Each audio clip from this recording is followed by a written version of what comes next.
بسم الله الرحمن الرحيم. الحمد لله والصلاة والسلام على سيدنا محمد وعلى آله وأصحابه أجمعين. الحمد لله والصلاة والسلام على سيدنا محمد وعلى آله وأصحابه أجمعين. أما بعد فأعوذ بالله من الشيطان الرجيم. بسم الله الرحمن الرحيم. ربنا هب لنا من أزواجنا وذرياتنا قرة أعين واجعلنا للمتقين إماما. صدق الله العظيم. اللهم صل على سيدنا ومولانا محمد وعلى آل سيدنا ومولانا محمد وبارك وسلم. اللهم صل على سيدنا ومولانا محمد وعلى آل سيدنا ومولانا محمد وبارك وسلم. میرے قابل احترام بزرگوں اور عزیز بھائیوں، اللہ تعالیٰ نے انسان کے ساتھ جو رشتے جوڑے ہیں، ان رشتوں کی ذمہ داری بھی اس پر ڈالی ہے.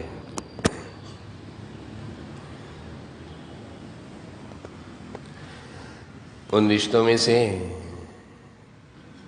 والدین کا رشتہ اولاد کے ساتھ یہ بہت عظیم رشتہ ہے.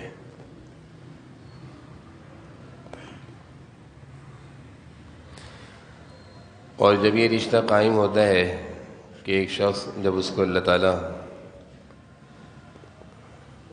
بیوی دے دے اور اس کے ساتھ پھر بچے بھی ہوں، تو قدرتی طور پر اس کے دل میں ذمہ داری کا احساس بھی پیدا ہو جاتا ہے. اور پھر اسی ذمہ داری کا احساس پیدا ہونے کے بعد یہ نتیجہ نکلتا ہے کہ گھر کے بڑے والد محترم گھر والوں کے لیے، اولاد کے لیے، بچوں کے لیے محنت کرتے ہیں، کوشش کرتے ہیں، ان کی ضروریات زندگی کا خیال کرتے ہیں،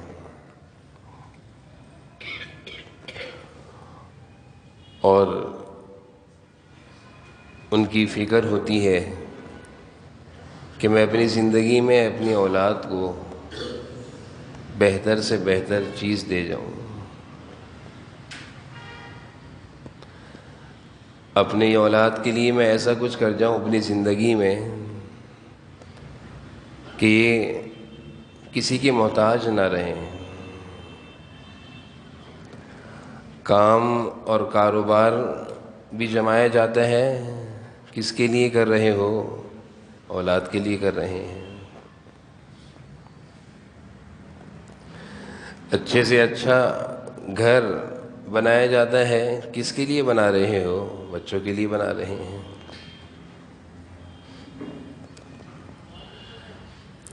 پہننے اوڑھنے کے لیے اچھے سے اچھے لباس کا انتظام کیا جاتا ہے، کس کے لیے کر رہے ہو؟ بچوں کے لیے کر رہے ہیں. تو جب میں نے عرض کیا کہ یہ ذمہ داری کا احساس اللہ تعالیٰ والدین کے دلوں میں ڈال دیتے ہیں،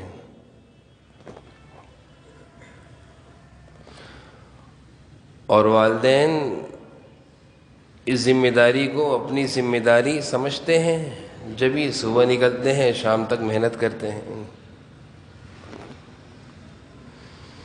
تو ساری محنت، ساری کوشش اولاد کے لیے ہوتی ہے، اور چاہتے ہیں کہ کچھ اچھا بنا جاؤں، کچھ اچھا کر جاؤں،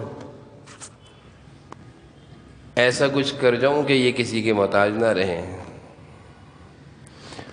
اور یہ سب کچھ شریعت کے خلاف نہیں ہے. اگر دین کے دائرے میں رہتے ہوئے اپنی اولاد کے لیے انسان محنت کر رہا ہے، حلال کمائی سے کما رہا ہے،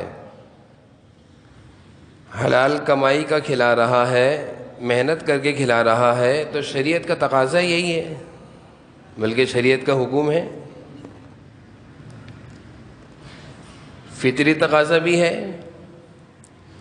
اگر کوئی شخص اس ذمہ داری سے ہٹتا ہے اور شریعت کی اس ذمہ داری کو پورا نہیں کرتا، اور اللہ تعالیٰ نے جو اولاد اور گھر والے دیے ہیں اس ذمہ داری کا احساس اس کے اندر نہیں جاگتا، تو شریعت ہی اس کو کہتی ہے بھئی یہ ذمہ داری اٹھائی کیوں تھی۔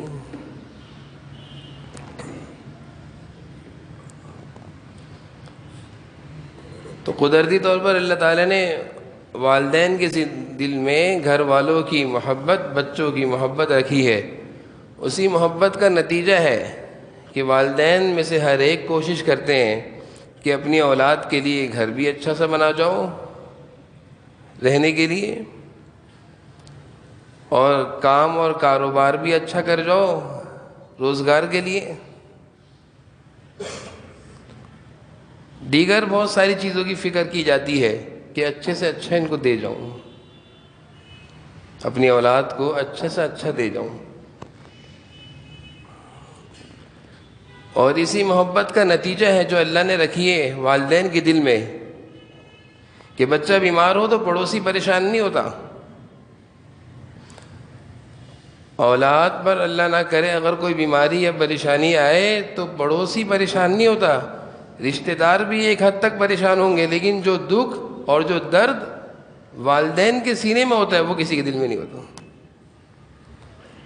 یہ وہی محبت کا نتیجہ ہے جو اللہ نے دل میں رکھی ہے، فطری تقاضا ہے۔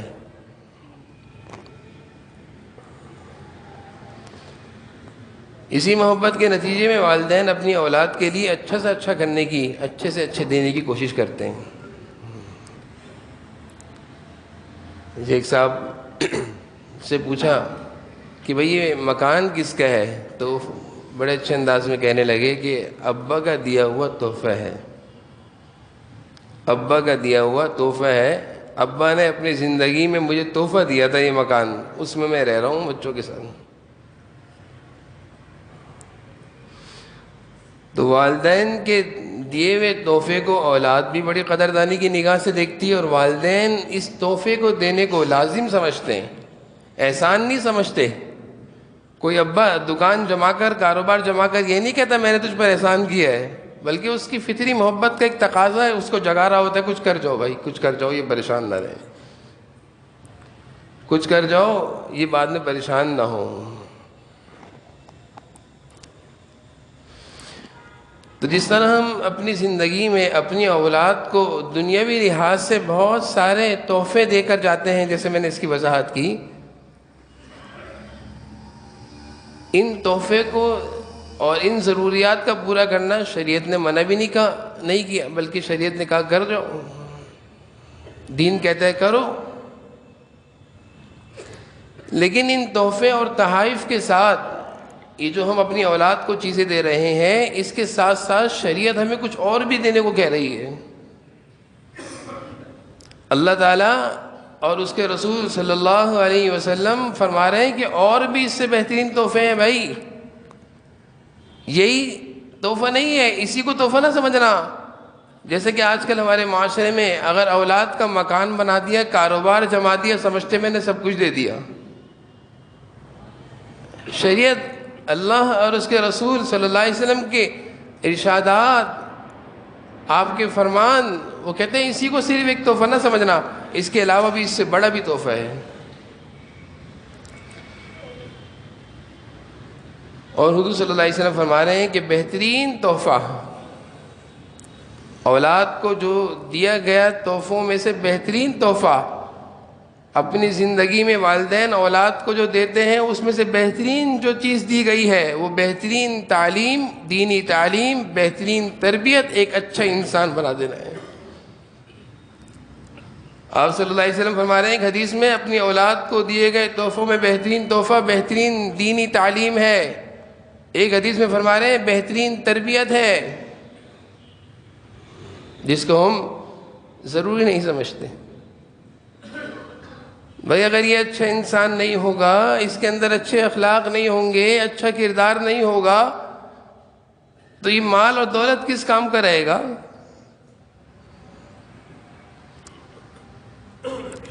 اگر ہم نے بہترین تربیت میں اپنی اولاد کو نمازی بنا دیا تو کوئی ہم نے معمولی کام کیا ہے؟ نماز سے جوڑ دیا، اللہ سے جوڑ دیا، مسجد سے جوڑ دیا، مسائل کے حل کرانے کی جگہ سے جوڑ دیا، کوئی معمولی کام ہے؟ یہ تو تربیت کا حصہ ہے۔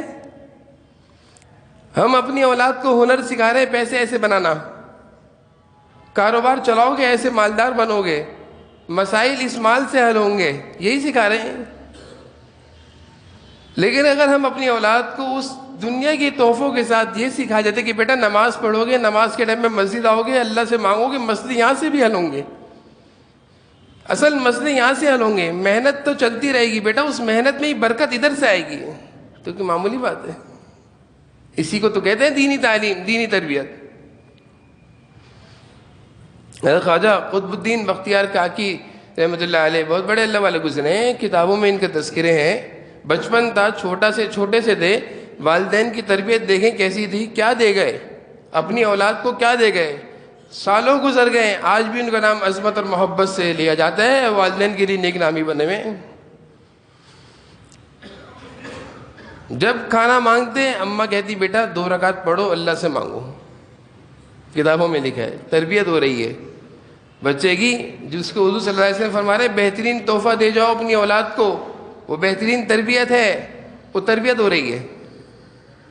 بچہ جب آتا پڑھ کر، اماں بھوک لگ رہی ہے، بیٹا 2 رکعت پڑھو، بیٹا نماز پڑھتا، قریب میں کہیں کھانا رکھ دیتی، نماز کے بعد اماں کہتی تلاش کرو، اللہ تعالیٰ نے کھانا پہنچا دیا ہوگا، بچہ تلاش کرتا، کھانا مل جاتا، اس کا معمول بن گیا، اس کا ذہن بن گیا، اس کی عادت بن گئی، اس کی سوچ بن گئی کہ کھانا دینے والی، ضرورت پوری کرنے والی ذات اللہ کی ہے، اور پورا کرنے کا راستہ نماز ہے۔ حاجتوں اور مسائل کے پورے کرانے کا راستہ وہ نماز ہے، اللہ تعالیٰ پوری کریں گے۔ وہ روٹی روزی کے پیچھے نعرے اور لوگوں کے آگے داستانیں نہیں گائے گا، میں فقیر، میں محتاج، میں یہ مہنگائی، اس کو پتہ ہے کہ روٹی روزی کے مسئلے تو میری ماں نے سکھا دی، اللہ سے ہوتے ہیں۔ تو بہترین تربیت میں، بہترین تحفوں میں بہترین تربیت میں نماز سے جوڑ دیے، سارے مسائل حل کرنا سکھا دیا ہم نے اپنے بچوں کو۔ تو جناب نبی کریم صلی اللہ علیہ وسلم ارشاد فرما رہے ہیں کہ اولاد کو دیے گئے تحفوں میں سے، اپنی زندگی میں جو تم دے کر جا رہے ہو، اپنی اولاد کے لیے جو کر کے جا رہے ہو، وہ بہترین تعلیم ہے، بہترین تربیت ہے۔ اگر آج ہم اپنی اولاد کی صحیح تربیت اور صحیح تعلیم کا دے رہے ہیں تو یہ اولاد ہمارے لیے نیک نامی کا باعث ہے، دنیا میں بھی آخرت میں بھی۔ یہ ہمارے لیے ذخیرہ آخرت ہے، ہم دنیا میں ہوں گے نہ ہوں گے لیکن یہ ہمیں دعاؤں میں ضرور یاد رکھیں گے۔ دنیا میں کوئی باپ والدین ہمیشہ نہیں رہتے بھائی، سب نے جانا ہے، لیکن کچھ ایسا کر کے جاؤ کہ ذخیرہ آخرت کچھ ہو، کہ میں نہ ہوں میرے بعد والے تو مجھے کچھ یاد کرتے رہیں۔ ایسی ان کی تربیت، ایسی ان کی تعلیم، ایسا ان کو بنا دینا کہ ہم نہ ہو، ہمیں یاد تو کرتے رہیں۔ نزہۃ البساطین ایک کتاب ہے، اس میں گزشتہ زمانے کے واقعات، علماء اکابرین کی واقعات لکھے ہیں۔ اس میں ایک واقعہ لکھا ہے، ایک بزرگ خواب میں دیکھتے ہیں کہ قبرستان سے مردے اٹھ رہے ہیں اور کچھ سفید سفید چیزیں آسمان سے گر رہی ہیں، جمع کر رہے ہیں، اور ایک بوڑھی ہے قریب بیٹھی، وہ نہیں آ رہی جمع کرنے۔ یہ خواب میں اس بوڑھی سے پوچھتے ہیں کہ یہ کیا ہو رہا ہے؟ تو وہ بوڑھی کہنے لگی یہ وہ سفید سفید چیزیں، یہ وہ ایصال ثواب ہے جو دنیا میں لوگ اپنے مرحومین کے لیے کر کر کہتے ہیں کہ اللہ ساری امت کو اس کا ثواب پہنچا دے، سارے مسلمانوں کو۔ تو یہ عمومی اللہ تعالیٰ اس کو بھیجتے ہیں، تو سارے مردے قبروں سے نکل کر اس طرح جھپٹتے ہیں۔ ایصال ثواب تو برحق ہے۔ جناب نبی کریم صلی اللہ علیہ وسلم نے ارشاد فرمایا، صبح 12 مرتبہ سورہ اخلاص پڑھ کر 4 قرآن کا ثواب مرحومین کو بھیج دیا کرو۔ کچھ نہیں کر سکتے اپنے بڑوں کے لیے، کتنا ٹائم لگے گا 12 مرتبہ سورہ اخلاص پڑھنے میں؟ 4 قرآن کا ثواب بھیج دیا کرو۔ ایک دفعہ سورہ یاسین پڑھ کر 10 قرآن کا ثواب بھیج دیا کرو. لیکن یہ بھیجے کون؟ یہ ذخیرہ آخرت جب بنائیں گے اپنی اولاد کو، جب ہم اپنی اولاد کو دنیا میں اچھے تحفے دے کر جائیں گے تو ہمارے جانے کے بعد یہ تحفے بھیجیں گے نا. ہم نے ہی ان کو اچھا تحفہ نہیں دیا تو وہ کیسے ہمیں بھیجیں گے اچھا تحفہ؟ یہ تو تحفہ ہے. مرحومین کی خدمت میں ایصال ثواب کے طور پر قرآن کریم کا ہدیہ بھیجنا یہ تو بہترین تحفہ ہے. تو وہ بزرگ بوڑھی خاتون سے پوچھنے لگے آپ کیوں نہیں جمع کر رہی؟ کہنے لگی میرا ایک بیٹا تھا، میں نے اس کو زندگی میں اچھی تعلیم کے ذریعے دینی تعلیم اور قرآن کریم کی تعلیم دی تھی. وہ مجھے روزانہ اس کا معمول ہے ایک قرآن بھیج دیتا ہے، اس لیے مجھے ضرورت نہیں ہے جمع کرنے کی. میرا بیٹا مجھے زندگی میں اپنی دنیا سے روزانہ ایک قرآن پڑھنے کا اس کا معمول ہے، وہ مجھے بھولا نہیں ہے. دینی تعلیم کا نتیجہ ہے، اچھی تربیت کا نتیجہ ہے کہ بوڑھی ماں کو دنیا سے چلی گئی، پتہ نہیں کتنے سال ہو گئے ہوئے، لیکن وہ بچہ بھولا نہیں ہے. روزانہ ایک قرآن بھیجتے ہیں، اس لیے مجھے ضرورت نہیں ہے چھینا جھپٹی کرنے کی. اتنا بڑا ہدیہ آ رہا ہے تو چھوٹوں کے پیچھے بھاگنے کی ضرورت کیا ہوگی؟